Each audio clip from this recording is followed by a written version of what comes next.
Hello दोस्तों, स्वागत है आपका हमारे YouTube चैनल मरीन वर्ल्ड में। दोस्तों, आज की इस वीडियो में मैं आप लोगों को बताऊंगा सिकंदर लोदी के इतिहास और इससे जुड़ी अन्य जानकारी दूंगा आप लोगों को इस वीडियो में। दोस्तों, वीडियो में आगे बढ़ने से पहले मैं आपसे रिक्वेस्ट करना चाहूँगा कि अगर आपने अभी तक इस चैनल को सब्सक्राइब नहीं किया है तो इसे ज़रूर सब्सक्राइब कर लीजिएगा और अगर वीडियो अच्छा लगे तो इसे शेयर ज़रूर कीजिएगा। तो चलिए दोस्तों, इस वीडियो को स्टार्ट करते हैं। सिकंदर लोदी लोदी वंश का दूसरा सम्राट था। अपने पिता बहलोल लोदी की मृत्यु के बाद वह दिल्ली के तल्ख पर 1489 ईस्वी में सुल्तान सिकंदर शाह की उपाधि के साथ बैठा। सिकंदर लोदी अपने शासनकाल में अफगान अमीरों द्वारा चलाई जा रही साम्राज्य विभाजन और जातीय समानता की परंपरा को खत्म कर दिया। शासन संभालने के बाद सिकंदर लोदी ने सबसे पहले जौनपुर जीता और फिर पूर्वी राजस्थान, बिहार, नागौर, चंदेरी, मंदरेल, धौलपुर समेत कई राज्यों को जीतकर लोदी वंश का विस्तार कर लिया। लेकिन वह ग्वालियर के किले पर अपने शासन के दौरान कब्जा नहीं कर सका, जिसको बाद में उसके पुत्र और लोदी वंश के अंतिम शासक इब्राहिम लोदी ने जीता।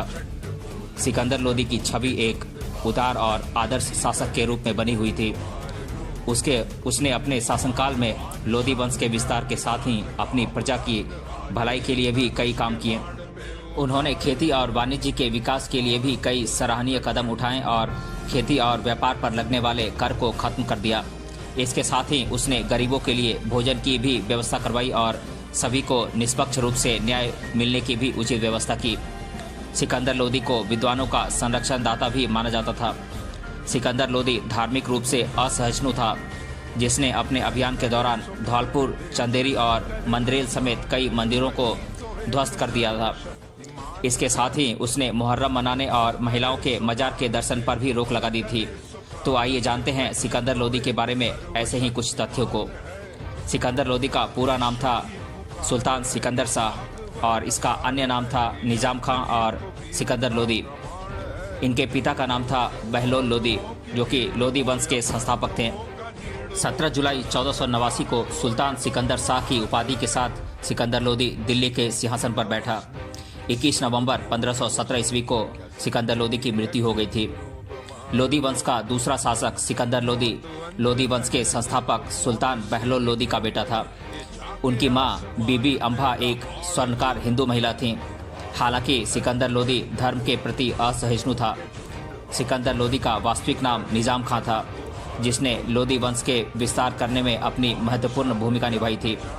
अपने पिता बहलोल लोदी की मृत्यु के बाद 1489 ईस्वी में जब से लोदी वंश की सत्ता संभाली, तब से लेकर उसने लोदी साम्राज्य का जमकर विस्तार किया और लोदी वंश को एक नए मुकाम पर पहुंचा दिया। भारतीय इतिहास में सिकंदर लोदी को लोदी वंश का सबसे समझदार और सफल शासक माना जाता है। हालांकि सिकंदर लोदी के बड़े भाई बरबक शाह, जो कि जौनपुर का राज्यपाल था, बिल्कुल भी नहीं चाहता था कि सिकंदर लोदी लोदी वंश का शासक बने।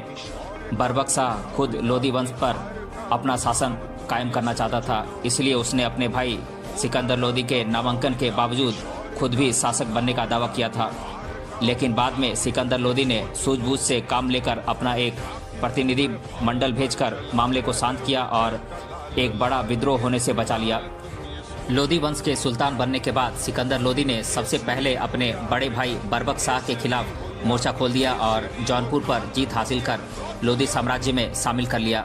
इसके बाद उसने अपने विजय रथ को आगे बढ़ाते हुए 1494 ईस्वी में बनारस के पास हुए एक युद्ध में हुसैन शाह सरकी को पराजित कर दिया और पूरे बिहार पर अपना कब्जा कर लिया। इसके बाद सिकंदर लोदी ने तिरहुत के राजा को भी अपने अधीन कर लिया। वहीं सिकंदर लोदी यहाँ भी नहीं रुका। इसके बाद उसने राजपूत राज्यों पर कब्जा करना शुरू कर दिया। सिकंदर लोदी ने सबसे पहले नरवर, चंदेरी, नागौर, मंदरेल, उत्तरेरी, धौलपुर राज्यों पर विजय प्राप्त की। इसके बाद सिकंदर लोदी ने राजपूत राज्यों पर नियंत्रण बनाए रखने के लिए 1504 ईस्वी में आगरा को बसाया और यहाँ पर बादलगढ़ का किला बनवाया और आगरा को अपनी राजधानी बना लिया। वहीं सिकंदर लोदी की ग्वालियर के किले पर शासन करने की ख्वाहिश उसके जीते जी तो नहीं पूरी हो सकी। इसके बाद उसके पुत्र इब्राहिम लोदी ने ग्वालियर पर जीत हासिल की। सिकंदर लोदी लोदी वंश का सबसे सफल और योग्य शासक के रूप में उभरा। दरअसल उसने अपने शासनकाल में न सिर्फ लोदी वंश का विस्तार किया था, बल्कि उसने अपनी प्रजा की भलाई के लिए भी कई महत्वपूर्ण काम किए थे। उसने देसी अफगान नवाबों को भी अपने नियंत्रण में रखने में सफलता हासिल की थी। सिकंदर लोदी के पिता बहलोल लोदी ने अपनी मृत्यु के दौरान अपने साम्राज्य को अपने पुत्रों और करीबी रिश्तेदारों में बांट दिया था, जिसे सिकंदर लोदी ने काफी संघर्ष और लड़ाइयां लड़ने के बाद फिर से एक सफल राज्य बनाया। सिकंदर लोदी ने अपने शासनकाल में कई महत्वपूर्ण काम किए थे, जिससे उसके राज्य की शासन व्यवस्था में काफी सुधार हुआ। सिकंदर लोदी ने अपने शासनकाल में कृषि व्यवस्था में सुधार करने के भी काफी सराहनीय प्रयास किए। उसने अनाज से चुंगी हटवा दी थी, जिससे खाद्य वस्तुएं सस्ती हो गई। इसके साथ ही उसने खाद्यान्न से ज़कात कर को भी हटा दिया था। सिकंदर लोदी ही लोदी वंश का इकलौता ऐसा सुल्तान था जिसने जमीन से गड़े हुए खजाने से कोई हिस्सा नहीं लिया था।